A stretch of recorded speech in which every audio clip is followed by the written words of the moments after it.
Well, good morning and welcome to southern Port Phillip Bay. Today we're fishing for gummy sharks.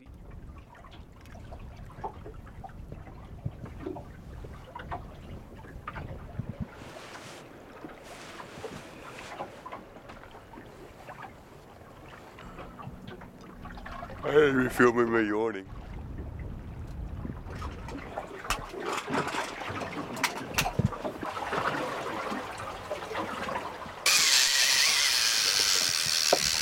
Oh my god.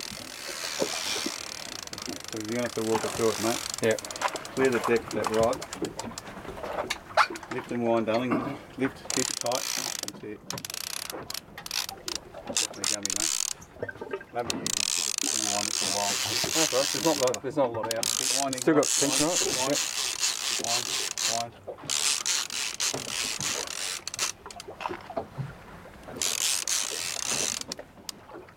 It's a nice way to wake up in the morning. Yeah. Oh my god, ow.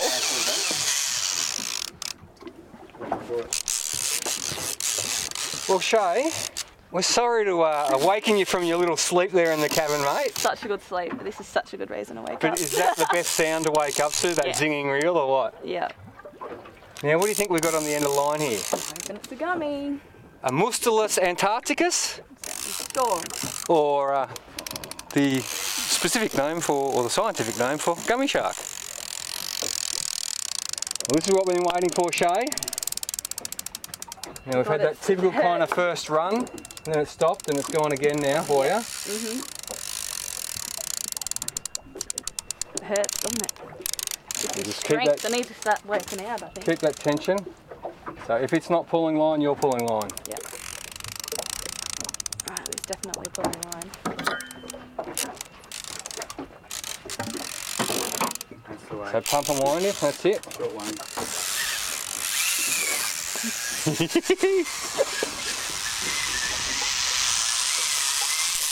This could be the one, Shae.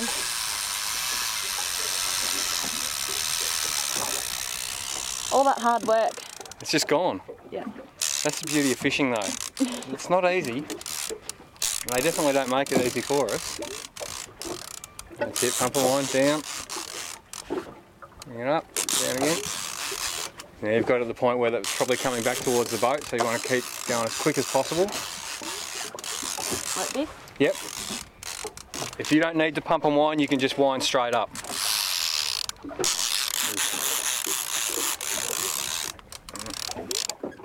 Kill that ratchet. Maybe we'll put it back on. Charlie loves his ratchets. I personally hate the sound of them, other than that first 30 seconds. All fishermen love ratchets. Good head shake there, see that way, boom boom? Yeah. That's a good telltale sign that hopefully it's a gummy shark for us. With that left hand. Whoa. And I'll hang on to your back in case you go over. One way to wake up. That's it. I'm going to try to keep it nice and in line as well. Beautiful, good stuff, mate. How long do they typically fight for? Well, anywhere from 5 minutes to 15, 20 minutes, depending on the size of them, Shae.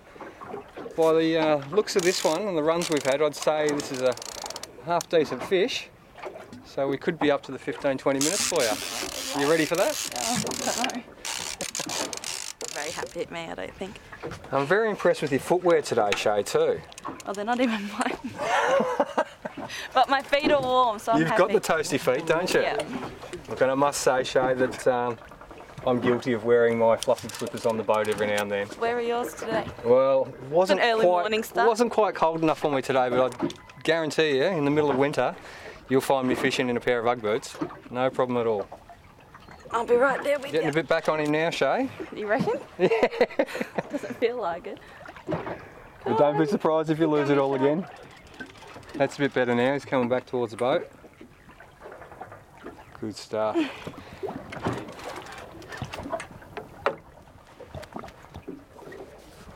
Oh no, it is a giller. It's a dirty giller. Oh well. You know how I picked that up? Because of the tail. Okay. The tail on the gill is really long, actually kind of similar to a thresher shark actually. And that's why that telltale signs weren't 100% gummy. Oh, this would be your first shark, wouldn't it? Yeah, it is, yeah. Alright, what do I do now? Keep going, pull it up. Now walk backwards.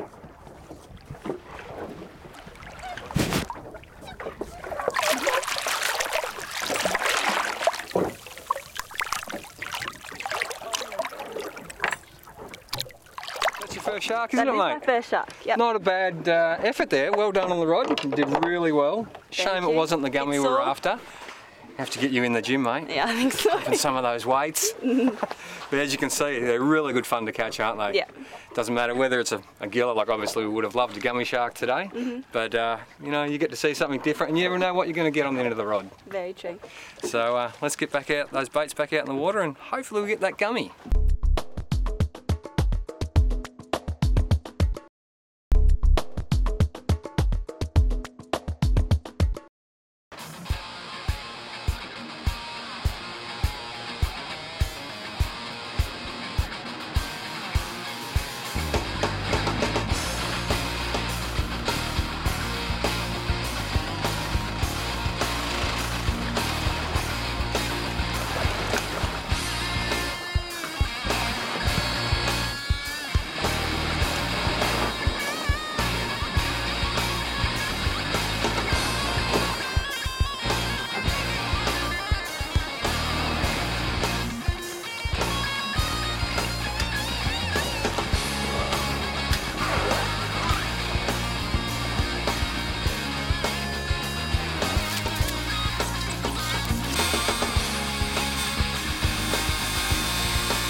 Well, welcome to another beautiful day, not morning this time. It felt weird today doing that.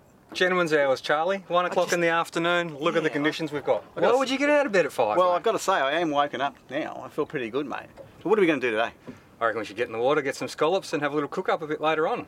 Mate, that sounds pretty good. I love scallops. And who have we got here? Got a mate of mine, Glassy, known Glassy for what, 20 years now, mate? Yeah, just on 20 odd years, yeah. Yeah. Knew Glassy from Mildura days, so back on the freshwater scene back then, fishing and skiing, but now we're living down the peninsula and you're loving it, aren't you, mate? Bit of salt, yeah, top spot. Can't believe this place. So easy, we're going to get Glassy in the water and he's going to come and have a dive with me.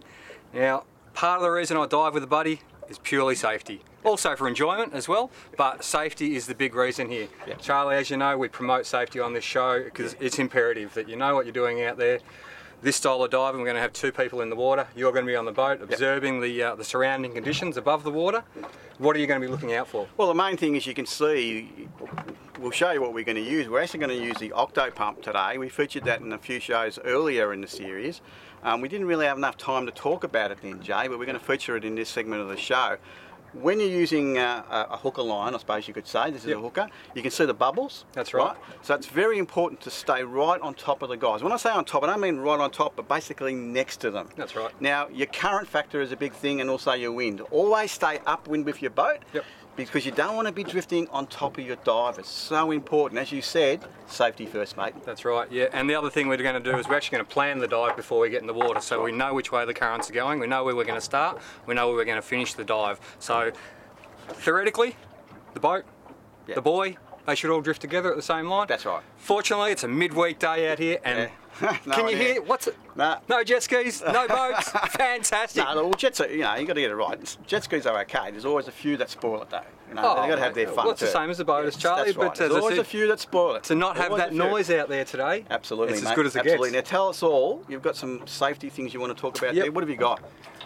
One of the other little units that that Always Marine gave me to use in conjunction with the Octo pump was the spare air bottle. These are absolutely fantastic. You can charge them straight off a dive bottle.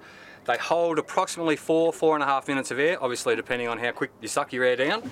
A lot of the surfers, the big wave surfers, are now using these. They're putting them into their vests if they're getting held under in the currents when they're getting smashed by those big waves. We got told earlier that a lot of the race boat drivers are using them in case they flip the boats. They're using these as a backup air system. Really, you can use them for anything, even just taking down off the back beach. If you want to grab a few abalone and you don't have that, good lung hold, as I said, 4 or 5 minutes on this, it's going to get you your 5 abs. And for a safety point of view, now as a charter operator, I reckon it should be mandatory that you have one of these on your boat. Well, it's not a bad idea because, as you know, boats can capsize. And if you had a couple of these mounted in the cabin somewhere, it's obviously going to give you the opportunity to get out of a bad situation. Other piece of equipment we use, obviously at the end of the day, or at the end of the dive, is what we call a sausage, which we just inflate straight off the regulator through there. Boys are laughing, sausage, anyway. And that obviously marks us, so anyone coming around in that vicinity with their boats, they will see the red buoy up above the water. They'll know that there's divers there, or they should know the divers are there. And it also works as a multi-purpose. We can hook the dive bag on with the scallops and it'll pull it up for us, so we're not actually having to carry that weight up with us. So that's primarily the two big parts of safety. Obviously doing a bit of a debrief or a briefing on what we're going to do for the day, Charlie, and how we're going to operate the dive. Well, mate, I've got an idea. I've actually still got the pan in there and the little cooker there. We should cook some up for Glassy when you get some scallops. We'll have a cook up. I think so, mate. That sounds a great idea. All right, you better get it in order. Sounds good. Let's give it a go. One of the real important things I find with diving is preparation. Now, what I mean by preparation is knowing all your equipment is ready to go before you get in the water. Nothing more frustrates me than getting in the water, my dive buddies getting in the water, and all of a sudden they work out they haven't got enough lead to get them down. 10 minutes, 15 minutes has gone by, we've then drifted out of the pattern or out of the area that we wanted to be in, so it's essential to make sure your equipment is ready to go before you get in the water. Have the correct weights, check your O-rings if you're using dive systems, check your regulators, check everything you've got before you get in the water. Buckles on masks, everything. Give it a once over before you get in. You'll have a much more enjoyable experience out there. The other thing is, with the weights, which I just spoke about, obviously different thickness wetsuits are going to require different levels of weight. I run a 710mm wetsuit, which is quite thick a wetsuit, but obviously down here on the Southern Peninsula, the cold water means I can dive all through winter and be quite comfortable. If I'm running a 5mm wetsuit, I normally drop down to around 7 kilos of lead.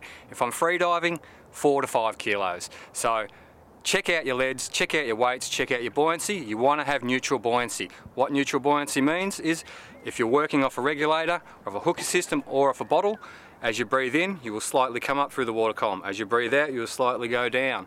If you're taking short, constant breaths, you should stay neutrally buoyant. That's the buoyancy you want to have underwater. You don't want to be dropping to the bottom, you don't want to be popping up the top and having to swim down. So it's one of the really important things to check, your buoyancy. Now, I bring a lot of people down to these waters, as Charlie does now with the charter service. He's out there teaching people how to snorkel, showing them the different aspects of the peninsula. It's just a great area to do it. Let's get in the water, guys, and give it a go.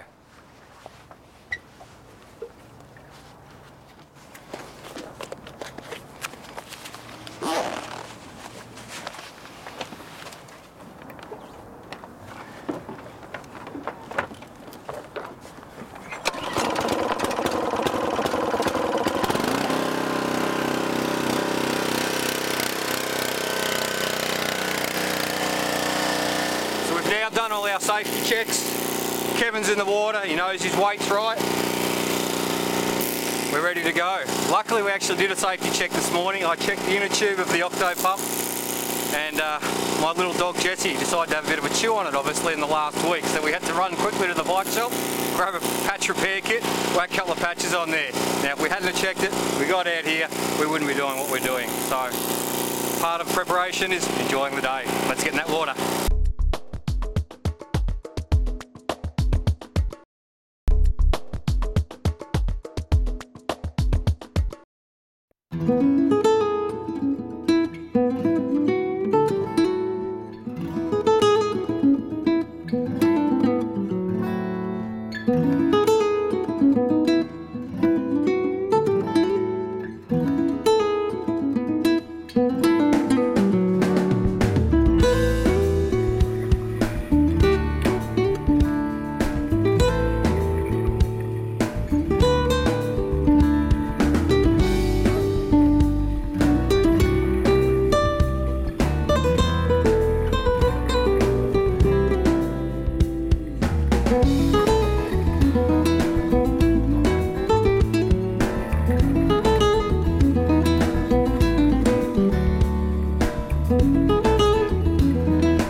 How'd you find that, Glassy? Yeah, very good, yeah. Not bad. No, beautiful. Doesn't get Awesome. much better on a midweek afternoon to come out here on the peninsula and sneak in a quick dive, mate. Sensational, mate. Yeah, Grab some scallops for dinner. Lovely and clear down there, yeah, beautiful. Now, what did you find under there, mate, that you actually brought me over to show me? A little purple octopus. A little purple, well, Glassy thought it was a little purple octopus. It's actually a blue ring octopus. We've got some great footage of that, so you'll be able to see what they exactly look like underwater. Obviously, the blue ring octopus, extremely dangerous. So one thing you need to be really cautious of when you're down there. A lot of the times when you're fossicking through the shells and find those scallops, you may even find one of those octopus sitting inside an empty scallop shell. So you've got to be extremely careful. So we're going to give you a quick demonstration on how I shuck a scallop. There's a couple of different techniques out there you can use. I find this quite easy, but basically, obviously you've got a flat surface and then a rounded surface.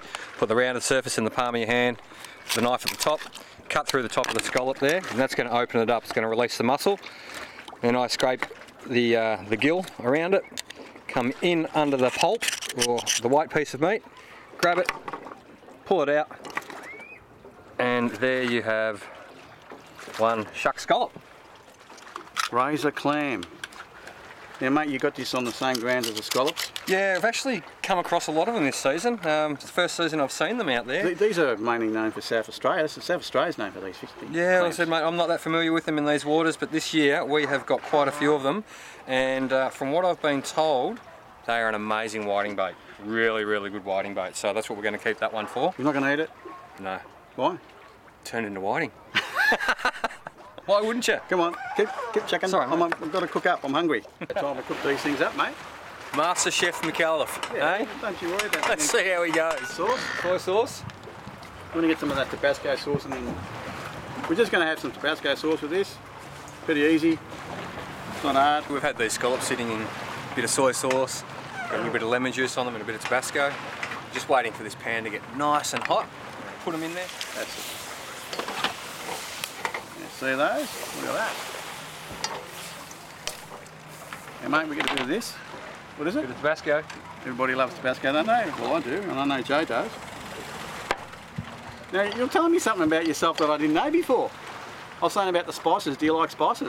Yeah, well, Hey. Charlie's just found out that I've actually got Sri Lankan heritage or background. Sri Lankan. On my mother's side, my grandfather was Sri Lankan. Yeah? Was over there last year, actually 2 years ago, sorry, Charlie.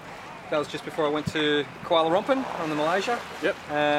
Went and saw where my grandfather was born in Gaul, and all I could say is Sri Lanka is an amazingly beautiful destination. I really can't wait to get back there. And obviously I was there just after the tsunami, and it was amazing what the damage that had done. You just don't understand the force of what the water can do. and said it came inland up to 3 kilometres. We saw tuk-tuks stuck in 5th story of buildings that we were actually 2 or 3 k's inland. So you just can't fathom the force of the ocean out there. It's amazing, isn't it? How you going there, mate? You're getting here, mate. Not long, as said, another, say, 30 seconds and we're going to eat them. Yep, beautiful. Now, we got our mate behind the camera. We're going to give him some, aren't we? He's frothing, mate. I can see a little bit of dribble coming out the corner of his mouth there. Help today. He did. Glassy was great assistance underwater there today, helping with a bit of filming. Now, we've got some forks, plastic forks, because Helen won't let me... Come on. Helen won't let me use the proper forks and knives. She thinks that I'm dangerous. That's coming back to the Sri Lankan that I'm talking about, mate. These are the utensils we use. The hands. You don't need this cutlery. All right, we'll try one. How are we looking there, mate? Try one, mate. They should be beautiful. You can see nice and firm. The clearness just goes out of them. Beautiful. Sensational. Done? Perfect. There you go, mate. Look at that. Bit of lemon. You want it? That's it though, eh? Just one. Just the one. Just the one. He's not getting any more. How's that, Kev? Good stuff, mate. Beautiful. Well, let's finish these off. It's been an awesome afternoon on the peninsula. Yeah. It just doesn't get any better than this, guys. And it's actually a shame I've got to go back and do a little bit of work at home, or else I think we'd be out there having a crack on a gummy this evening. I am doing some work. This is my work. I got a chart on tomorrow, so I'm all right. Oh, there you go. Some of us have a real job. Yeah, well, this is a real job. Now, we'll see you next week on another Savage Seas Adventures. Bye for now.